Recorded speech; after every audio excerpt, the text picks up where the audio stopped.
नमस्कार दोस्तों, यदि आप भी शेयर मार्केट में इन्वेस्टमेंट करते हैं तो आपके बेसिक क्वेश्चन होंगे कि शेयर मार्केट से होने वाले इनकम पर कितना टैक्स अमाउंट जो कि आपको गवर्नमेंट को पे करना होता है, या टैक्स हार्वेस्टिंग होती क्या है और कैसे टैक्स हार्वेस्टिंग के द्वारा आप अपना टैक्स सेव कर सकते हैं शेयर मार्केट से होने वाली इनकम पर। तो ये दोनों पॉइंट हमने इस वीडियो में कवर किए हैं। तो यदि आप जानना चाहते हैं तो वीडियो में अंत तक बने रहिएगा। वीडियो को लाइक, चैनल को सब्सक्राइब जरूर कर दीजिए। तो सबसे पहले देख लेते हैं कि शेयर मार्केट से होने वाली इनकम पर कितना टैक्स जो कि आपको गवर्नमेंट को देखना होगा।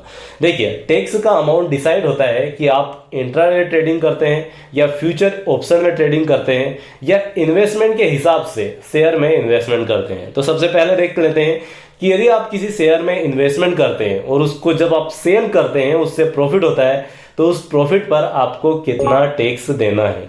तो यह डिसाइड होता है कि आपने उस शेयर को कितने टाइम तक होल्ड किया है। यदि आप किसी भी शेयर को परचेज करते हैं और 12 मंथ तक होल्ड करते हैं और 12 मंथ के बाद उसे सेल करते हैं और उस पर आपको प्रॉफिट होता है, तो उस प्रॉफिट को लॉन्ग टर्म कैपिटल गेन माना जाता है और उस लॉन्ग टर्म कैपिटल गेन पर 10% की रेट से आपको टैक्स देना होगा। और यहाँ पर एक स्टैंडर्ड डिडक्शन भी है 1 लाख रुपए की, यानी कि यदि पूरे साल में आपको केवल 1 लाख का लॉन्ग टर्म कैपिटल गेन होता है तो उस पर आपको कोई टैक्स देने की जरूरत नहीं है। बट यदि आप किसी शेयर में इन्वेस्टमेंट करते हैं और उस शेयर को 12 महीने से पहले ही सेल कर देते हैं और उस पर आपको प्रॉफिट होता है, तो उस प्रॉफिट को शॉर्ट टर्म कैपिटल गेन माना जाता है और उस पर आपको 15% की रेट से टैक्स देना होगा। साथ ही यहाँ पर जो 1 लाख की स्टैंडर्ड डिडक्शन आपको लॉन्ग टर्म कैपिटल गेन के रूप में मिलती है, वह डिडक्शन आपको शॉर्ट टर्म कैपिटल गेन पर नहीं मिलेगी।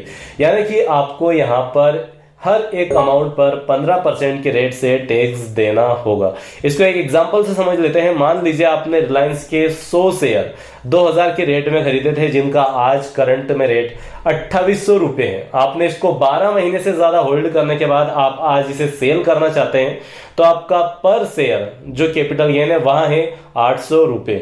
और यदि 100 शेयर की कंपेयर करें तो ये होता है 80,000 रुपीज। और यदि आपने 12 महीने से ज्यादा इसको होल्ड किया है तो आपको 1 लाख की स्टैंडर्ड डिडक्शन मिल जाएगी। तो इस केस में यहां पर आपको 80,000 का प्रॉफिट है, बट वहां 1 लाख से कम है, इस कारण से आपको कोई टैक्स देने की जरूरत नहीं है। यदि यहां कोई long term capital gain 1 lakh से ऊपर जाता है तो केवल ऊपर वाले पोर्शन पर आपको 10% के रेट से टैक्स देना होगा।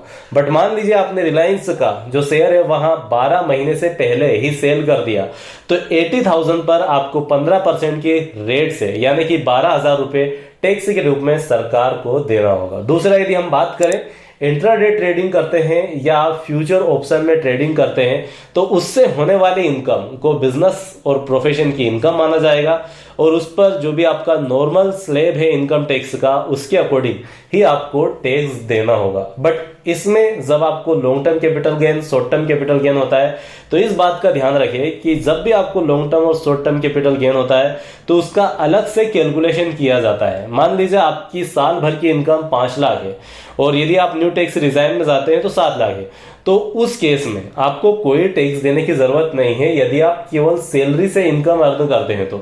बट मान लीजिए यदि आपके 3 लाख जो इनकम है वहां शॉर्ट टर्म कैपिटल गेन से है और 2 लाख जो कि सैलरी से आपकी इनकम है, तो उस केस में आपकी टैक्स की लायबिलिटी बन जाएगी। वो कैसे, एक बेसिक कैलकुलेशन देख लेते हैं। 2 लाख आपकी सैलरी से इनकम है तो वहां से 50,000 रुपए की स्टैंडर्ड डिडक्शन आपको मिल जाएगी, तो ये हो जाता है 1,50,000 रुपीज। उसके बाद 3 लाख आपका शॉर्ट टर्म कैपिटल गेन है, तो 3 लाख में से वैसे ही यदि आप ओल्ड टैक्स रिजाइन में जाते हैं तो 3 लाख तक तो आपको कोई टैक्स देना नहीं है, तो 3 लाख में से 1.5 लाख रिड्यूस कर देंगे तो आपके पास 1.5 लाख रुपीस बचते हैं, जिस पर आपको 15% के रेट से टैक्स देना होगा। तो यदि हम 1.5 लाख पर 15% के हिसाब से टैक्स देखें तो लगभग 22,500 रुपए बनता है। बट देखिए, यदि ओल्ड टैक्स रिजाइन में आप टैक्स रिटर्न फाइल करते हैं तो 87A के अंडर आपको 12,500 की स्टैंडर्ड डिडक्शन मिलती है यदि आपकी जो इनकम, टोटल इनकम है वहां 5 लाख के आसपास है। तो इस केस में यदि आप 12,500 को रिड्यूस करते हैं तो आपका जो लायबिलिटी बनता है वो 10,000 बनता है, जो आपको पे करना होगा। जैसा कि 5 लाख इनकम होने के बावजूद भी आपकी 10,000 की टैक्स लायबिलिटी बन जाती है। यदि हम न्यू टैक्स रिजाइन की बात करें तो वहां पर 7 लाख तक की इनकम तक आपको कोई टैक्स देने की जरूरत नहीं है और वहां पर 87A के अंतर्गत जो डिडक्शन है वहां 25,000 25,000 की मिलती है। तो यदि आपकी 5 लाख की इनकम है जहां पर आपका जो टैक्स अमाउंट है वहां 22,500 बन रहा है शॉर्ट टर्म कैपिटल गेन के कारण, बट 25,000 की स्टैंडर्ड डिडक्शन होने के कारण आपको वहां पर टैक्स देने की जरूरत नहीं है। तो इस बात का ध्यान रखिए, आपको लॉन्ग टर्म और शॉर्ट टर्म गेन पर अलग से टैक्स कैलकुलेट करना होगा। दूसरा हम देख लेते हैं टैक्स हार्वेस्टिंग होती क्या है और कैसे बड़े बड़े ट्रेडर इसका यूज कर अपने टैक्स के अमाउंट को रिड्यूस करते हैं। तो पर उसके पहले जान ले कि टैक्स हार्वेस्टिंग लीगल फॉर्म है, इसको ऐसा नहीं कह सकते कि ये लीगल है, और ये कैसे की जाती है वो जान लेते हैं। देखिए, जब भी आप कोई शेयर खरीदते हैं तो आपके ट्रेडिंग अकाउंट में शो होता है, ट्रेडिंग अकाउंट में शो होता है और उसका करंट मार्केट प्राइस भी आपको वहां पर शो होता है, और ट्रेडिंग पीएनएल में आपको शो होता है कि आपका करंट जो भी पोर्टफोलियो है उस पर आपको कितना प्रॉफिट या लॉस है। बट इनकम टैक्स का प्रोविजन तभी अप्लाई होता है जब एक्चुअली आप उस शेयर को अपने ट्रेडिंग अकाउंट से सेल कर देते हैं और उस सेल और परचेस में जो डिफरेंस होता है उस पर इनकम टैक्स लगाया जाता है। पर मान लीजिए यहां पर आपको 3 लाख का शॉर्ट टर्म कैपिटल गेन है, बट अब आप क्या कर सकते हैं, आपके ट्रेडिंग पीएनएल अकाउंट में देख सकते हैं कि यहां पर कोई शेयर है जिस पर आपको लॉस चल रहा है। यदि लॉस चल रहा है तो उसको बेच दीजिए। बेचने से यह होगा कि वहां पर आपको शॉर्ट टर्म कैपिटल लॉस हो जाएगा। और मान लीजिए आपके पास ऐसा कोई शेयर है जिस पर आपको 50,000 रुपए का शॉर्ट टर्म कैपिटल लॉस होता है, तो आप उस शेयर को बेच दीजिए और आपको लगता है कि ये शेयर आगे जाकर वापस से इसका प्राइस इंक्रीज होने वाला है, तो आप उसी टाइम उसको वापस से बाय कर लीजिए। बट जो 50,000 का लॉस है वहां रियलाइज हो चुका है, अब वो इनकम टैक्स के लिए काम का हो गया है। अब जो 3 लाख का आपका शॉर्ट टर्म कैपिटल गेन है उससे 50,000 रुपए एडजस्ट कर दीजिए तो आपका 2.5 लाख पर ये आ जाएगा और उस पर फिर आपको कैलकुलेट करना होगा। तो इस प्रकार जो भी आपके ट्रेडिंग पीएनएल में जहां पर भी आपको लॉस दिखता है अपने शेयर पर, उस शेयर को बेच दीजिए ताकि जो भी लॉस है वहां रियलाइज हो जाए। उसके बाद वापस से यदि आपको चाहना है कि उसे वापस से खरीदना है तो उसे वापस से खरीद लीजिए, तो वो आपकी कॉस्ट बन जाएगी। और जो भी आपके पीएनएल मींस जो भी आपको लॉस हुआ है वह आप शॉर्ट टर्म और लॉन्ग टर्म कैपिटल गेन जो आपका हो रहा है शेयर से, उनसे आप एडजस्ट कर पाएंगे। तो इस प्रकार से आप टैक्स हार्वेस्टिंग का यूज कर सकते हैं। साथ ही इसमें एक और है, यदि आपने शेयर होल्ड कर रखे हैं और उन सभी शेयर पर आपको प्रॉफिट दिख रहा है और ये अपने लंबे समय से होल्ड करके रखा है, तो आप क्या कर सकते हैं, जैसा कि आपको पता है कि 1 लाख तक का आपको स्टैंडर्ड डिडक्शन मिलता है लॉन्ग टर्म कैपिटल गेन में,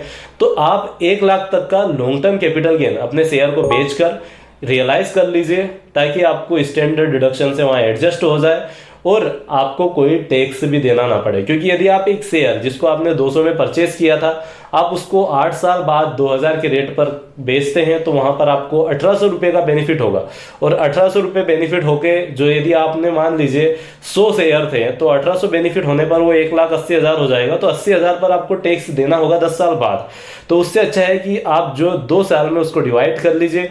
तो यदि 90,000 का आपका प्रॉफिट होता है तो उस केस में आपको कोई टैक्स देने की जरूरत नहीं होगी, क्योंकि 1 लाख तक तो वैसे भी स्टैंडर्ड डिडक्शन है। तो इस प्रकार से टैक्स हार्वेस्टिंग की जाती है बड़े बड़े ट्रेडर और जो भी इन्वेस्टर है उनके द्वारा। जो भी ट्रेडिंग पीएनएल अकाउंट में जो भी उनका अनरियलाइज लॉस या प्रॉफिट होता है उसको रियलाइज में कन्वर्ट कर लेते हैं और टैक्स की सेविंग की जाती है। तो उम्मीद है इस वीडियो में आपके दोनों पॉइंट क्लियर हो गए होंगे, कैसे आपको टैक्स देना होगा अपने शेयर मार्केट से होने वाले इनकम पर और कैसे आप टैक्स हार्वेस्टिंग के द्वारा अपने टैक्स को बचा सकते हैं। यदि आपको वीडियो पसंद आया तो वीडियो को लाइक, चैनल को सब्सक्राइब जरूर कर लीजिए। धन्यवाद।